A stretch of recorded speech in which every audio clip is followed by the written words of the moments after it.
자, 반갑습니다. 정인의박 이지현입니다.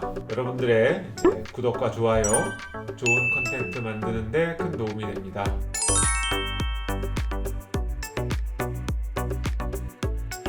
자, 오늘은 뇌파에 대해서 궁금하신 분들이 너무 많아서 뇌파를 한번 끝장내는 시간을, 궁금증을 다 좀 이제 풀어드리도록 해볼 텐데요.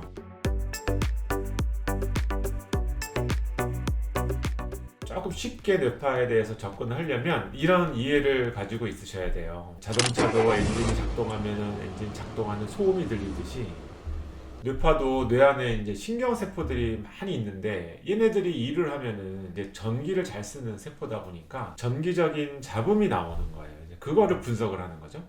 정상적인 작동을 하고 있는 뇌에서 나오는 이제 신경세포의 그런 잡음과 뇌가 아픈 사람한테 나오는 뇌에서 작동하는 소음이 이제 다를 수밖에 없는 거예요. 그래서 뇌파는 뇌가 작동하는 어떤 상태를 보는 거다, 이렇게 이해를 하시면 될 거고요. 자동차도 똑같죠. 그냥 시동을 딱 걸어놓고 덜덜덜덜덜 거리는 이 상태에서 듣는 음과 고속도로를 막 달리면서 악셀레이터를 밟으면서 나는 자동차 엔진 음은 소리가 다를 거라고요. 사람의 뇌도 마찬가지입니다. 사람이 좀 편안하게 안정된 상태에서 나오는 뇌파하고 열심히 막 수학 문제를 푼다든지 머릿속으로 어떤 생각을 한다든지 이런 걸 할 때 뇌에서 나오는 뇌파는 다를 수밖에 없는 거죠. 그래서 뇌파의 종류에는 굉장히 여러 가지가 있어요. 사람의 기능들을 측정하기 위해서 보는 뇌파 검사가 있고요. 이거는 일반적인 병원, 병의원에서 시행하기는 조금 어려워요. 왜냐하면 시간도 좀 오래 걸리고 분석하는데 까다롭고, 이제 또 하나는 한 번에 한 가지 기능밖에 안 된다는 거예요. 예를 들어서 나는 지금 너무 막 불안 긴장감이 높은 상태예요. 근데 기억력에 대한 거는 전혀 문제가 없는 거죠. 근데 기억력에 대한 뇌파 검사를 했을 때 이상이 나올까요? 그렇지가 않은 거예요. 그래서 저희가 병원에서 주로 보는 뇌파는 이제 정량 뇌파, 영어로는 이제 QEEG라고 하는 뇌파를 찍는 거죠.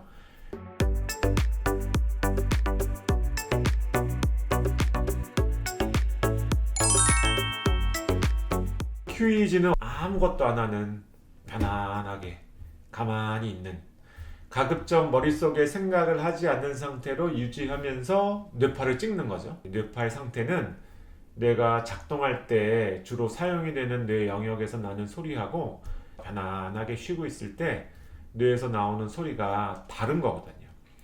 그래서 저희는 편안하고 안정된 상태에서 찍은 뇌파를 가지고 여러 가지 임상적인 뇌 상태에 대한 판단을 하게 되어 있는 거예요.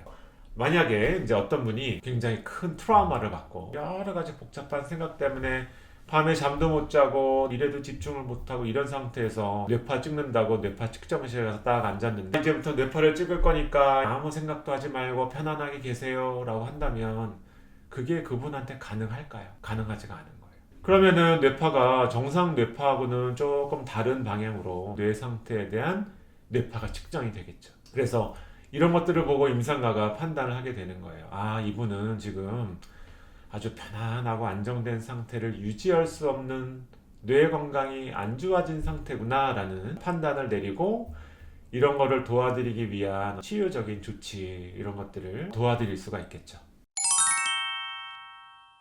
저희가 보통 병에 대한 어떤 개념이 굉장히 중요한데, 내가 정신건강에 어려움이 있다, 이랬을 때는 크게 세 가지 영역으로 놓고 봐야 돼요. 내가 지금 괴롭고 우울하고 슬픈 원인이 나의 심리적 환경에서 오는 여러 가지 트라우마, 경험, 이것 때문에 발생하는 요인이 있을 거고, 또 뇌 손상, 기질적인 요인, 예를 들면은 치매라든지 조현병이라든지 이런 문제가 있어서 뇌가 일부분 기능이 복구가 불가능한 약간 어려운 상태가 되어 있는 경우, 또 기능적으로 매우 졸립다든지 매우 피곤하다든지 이런 기능적으로 푹 쉬면 나아질 수 있는 이런 일시적이고 기능적인 요인 때문에 생길 수가 있고, 그래서 저희 병원에 방문하시는 분들은 여기 중간에 영역 중에 어딘가 위치해 있으세요. 그래서 만약에 밑에 쪽에 기능적 요인만 있었다, 그래서 뇌파 검사를 했더니 뇌 기능이 전체적으로 다 떨어져 있어요. 가장 최근에 생각나는 본인의 이벤트가 뭐가 있느냐 그랬더니 간단한 어떤 수술을 받기 위해서 전신 마취를 한 8개월 전에 했습니다. 그래서 제가 봤을 때는 그 요인밖에 없어요. 이게 뭐 흔하게 일어나는 일은 아니에요. 전신 마취하는 과정에서 뇌 기능이 약해진 게 뇌 자극술로 기능이 회복하지 못하고 있는 뇌를 기능적으로 이렇게 이제 깨우는 시술을 받았어요. 그랬더니 뇌파가 좋아지면서 이 부분에, 이 밑에 부분에 해당이 되는 부분이 해결이 됐더니 이분은 아무 문제가 없는 옛날 상태로 다시 돌아간 거죠. 이분은 이 기능적인 요인만 있었던 거죠. 어떤 분은 큰 트라우마를 받고 막 우울해지고 맨날 저녁 때만 되면 눈물이 나고 그래서 뇌파를 찍었더니 뇌파가 안 좋아요. 이분은 환경적인 요인도 있으면서 기능적인 요인도 생겼구나.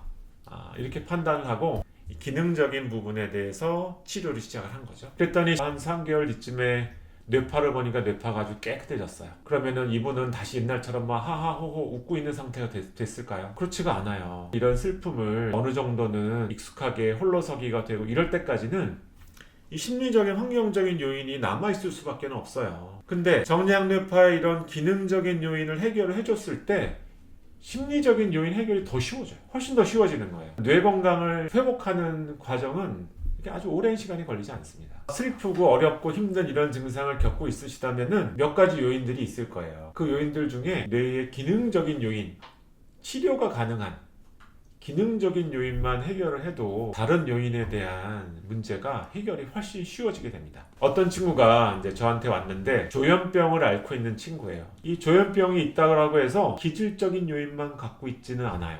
조현병이 있는 친구들도 뇌파가 깨끗한 사람이 있고 뇌파가 안 좋은 사람이 있는 거예요. 조현병이 있는데 뇌파가 깨끗한 사람은 일단은 뇌 건강 관리가 잘 되는 거죠. 조현병의 여러 가지 증상들이 가장 적고 안정된 수준으로 유지될 가능성이 높아지는 거죠. 만약에 조현병이 있는데 뇌파가 안 좋다 이러면은 관리가 안 된 거예요. 스트레스 이런 것들이 내 뇌의 기능까지도 떨어뜨린 상태가 된 거죠. 건강하지 못한 생활 패턴이 만들어졌던 거예요.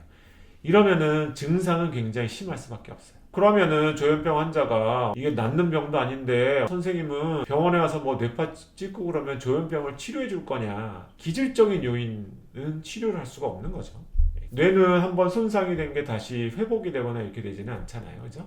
만약에 치매라고 한번 해봐요. 뇌 건강 관리가 잘 돼서 뇌파가 깨끗하신 분이 있고 그렇지 않고 뇌 건강 관리가 안 돼서 뇌파가 안 좋은 분이 있어요. 뇌파가 좋으면은 그나마 여러 가지 인지 기능부터 시작해서 내가 낼 수 있는 남은 기능 중에서 어느 정도 좋은 상태를 유지하고 있을 거고, 뇌파가 안 좋다라고 하는 거는 이 사람이 낼 수 있는 퍼포먼스가 제대로 충분히 나오지 않은 상태. 그래서 치료를 한다는 의미는 뇌파상 보이는 기능적인 이상을 치료를 해서 남은 뇌의 기능만큼은 베스트 퍼포먼스를 보일 수 있게 관리하는 게 목적인 거죠.